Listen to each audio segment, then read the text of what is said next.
So, hi, Wanda. Really nice to see you again. We were together in Hi, New York Anna. last week and had a ball, so I loved it. We had so much fun. And I just want you to tell us a little bit about yourself, what you do. Sure, sure. So wonderful to see you again, Anna. I'm happy to be here. So essentially, I am the director of operations at Ogilvy, a big advertising agency in New York City. And I head up the Verizon business for our company. So essentially, this past spring and past summer, we won agency of record for Verizon, which means we do all of their advertising. Everything you see online and on TV most likely comes from our agency. So I head up operations overall across the entire business, and I make sure that everything's running smoothly, that we have the correct people on staff to run the business, and of course troubleshoot any issues that arise. And there are a lot of them on a given day. That sounds like a huge job. So, how did you get there? Yes, yes. So I started my career in advertising, focusing mostly on project management. Started out as an assistant project manager, I think, or a junior project manager, and really honed my skills in terms of organization, communication, things like that. And as I progressed in my career, I really looked for opportunities where I could expand on those skills. And started at a really small digital shop, and then decided my end goal was to be at a big New York agency, right? I kind of spoke that into existence for myself. Really, I really do believe in that. But essentially, as I progressed in my career, really looked for challenges that would help me grow, especially in my leadership capabilities as well. So very quickly moved to managing a group of project managers. I also dipped my toes into production overall, just to understand how commercials get made, how the online web work that we see gets produced. So that really helped hone my skills and my problem solving abilities. And essentially, I also crafted really strong relationships, right? I think that's such a huge component of our professional space, right? Hmm. And about a year ago or 2 years ago now, landed at RGA, another well-known agency in New York. I joined that team because they were the gold standard when it came to operations and project management. And I really wanted to see how I would compare, right, against the best of the best in the industry. And I loved the team there. They were as sold, right? Incredibly organized. I learned so much from my leaders and my boss in general. And I met my current partner in business, a man named Chris Gibbons. He was heading up our Samsung account at RGA. And he and I really hit it off, not only professionally in terms of sharing the same values, but also personally, right? Samsung Global is a client that works in Korea. So we had a lot of late nights, a lot of bonding opportunities. And we really got to, vibe together and really dream together as well.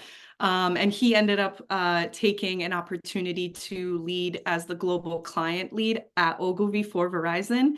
And he pulled me along. He said, I want a partner in this to help me build this business, help me manage it. And through our relationship, I didn't even apply to the job. It was essentially Chris vouching for me in front of leadership. And of course, I interviewed multiple times, multiple rounds. But it was really an opportunity that came out of a relationship, right? And that's something I'm incredibly grateful for. Such a nice name, Ogilvy, in the industry. No, it's still, and also a mixture of manifesting, but also fiercely competitive. Yes, yes, yes. I'm very much a person that once I put my mind to something, the options are limitless. So I really do, believe in that drive, and just that's what motivates me essentially, is if I want something, I know I can go get it, right? The only thing holding back me is my own, my own self. Gremlin. Yes, my own gremlins. So tell us about some of your pitfalls, or some of the things, you know, the times that weren't easy, you know, or Yes. challenges that you had and how you navigated those. Yes, yes. So I definitely think I tend to be a perfectionist. Very early on in my career, I spent a lot of my time just making sure everything is perfect, right? And I actually did the saboteur test, and my second largest saboteur is stickler, which Oh, is very true. okay. Very, very true. I have very high standards, and I judge others by not meeting those standards, right? And once, we had our session and I did the saboteur test and I read into the psychology of it a little bit, I realized that as a manager, as a leader, that's something I really need to be aware of, right? Because the careers of others depend on me as well, and my Yeah. feedback. And what I've started to do is essentially say, like, is it right, or is it not the way I want it done, right? Because there are many different learning styles, there are many different ways to organize things, right? And just because it's not my way doesn't mean it's wrong. So I definitely think sessions like we had, and reading up on the things that make us human, but also are things that can get in the way, really help open my eyes and make me more aware of how I should handle myself in the future. And what are you most proud of? So this is actually a funny story. About 10 years ago at this point, I worked for the BMW account out of an agency in New York that doesn't exist anymore. But essentially, they had a call to around the holidays for everyone to film their road home, right? At the time, I lived in New York City. My family lives in Connecticut, so I took a beautiful train ride home and filmed my grandmother greeting me at the door. My grandmother was about 5 feet tall, 90 years old, Polish immigrant, my favorite person in the world. And the footage I filmed actually ended up making it into a national TV spot. And it aired for about 3 years. And honestly, what I was most proud of is explaining to my grandmother why she was now under a SAG contract and why she was being paid for not doing anything. And as someone who survived World War II, had 10 children, immigrated to the States in her, late 60s, it was really such a proud moment for me to say, I made you famous. You know what I mean? I Very put nice. you on TV. And it's a moment that speaks to my value of family and sort of legacy. And I go back to that moment all the time. Even though it was a while ago now, it's still something I think of very fondly. Lovely. Any top tips for other women? Yes, I would definitely say uh, finding the right mentors and the right cheerleaders and supporters is key. Very early on in my career, I was lucky to have supportive women as managers and as bosses. The first time I was promoted was in a bar by a very, very talented woman named Gabby Sid. And she and I both like drinking white wine, so she decided to have my review in the bar, and she couldn't contain how excited she was to promote me into, a higher position. And that's something that's always stuck with me, right? The right people in your corner will really help elevate you and provide you the experiences that you would like to get in your career, right? Chris Gibbons, the coworker that pulled me onto Ogilvy, is another good example, right? He's a tremendous ally. And although male, he is also someone who likes to pull others up. So I definitely recommend that. Related to that, I think it's important to cultivate relationships, right?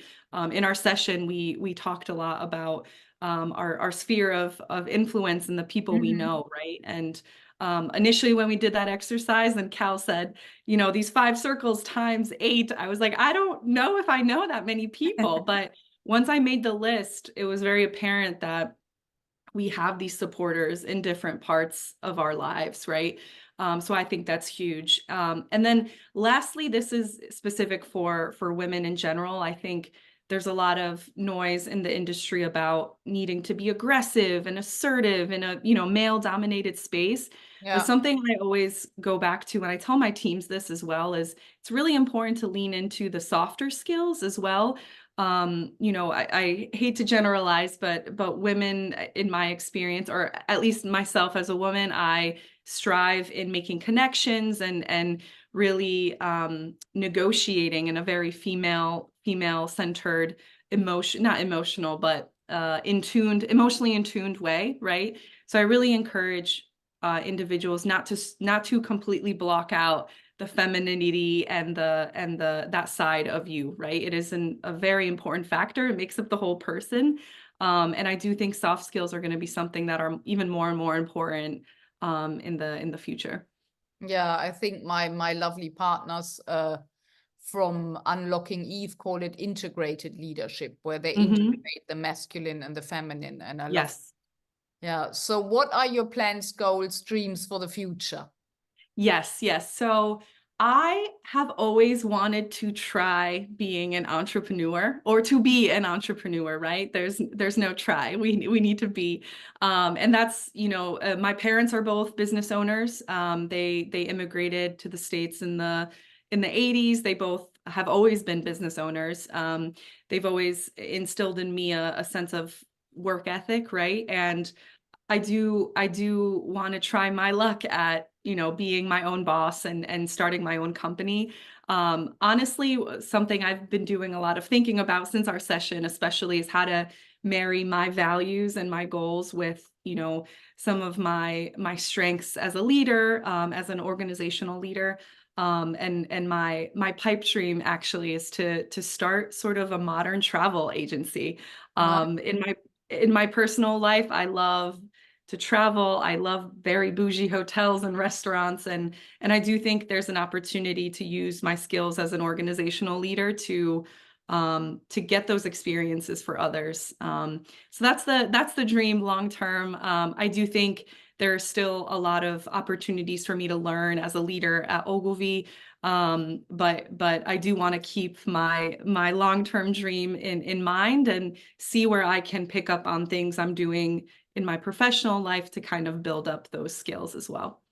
Brilliant. And what would be the USP of your travel agency or your travel?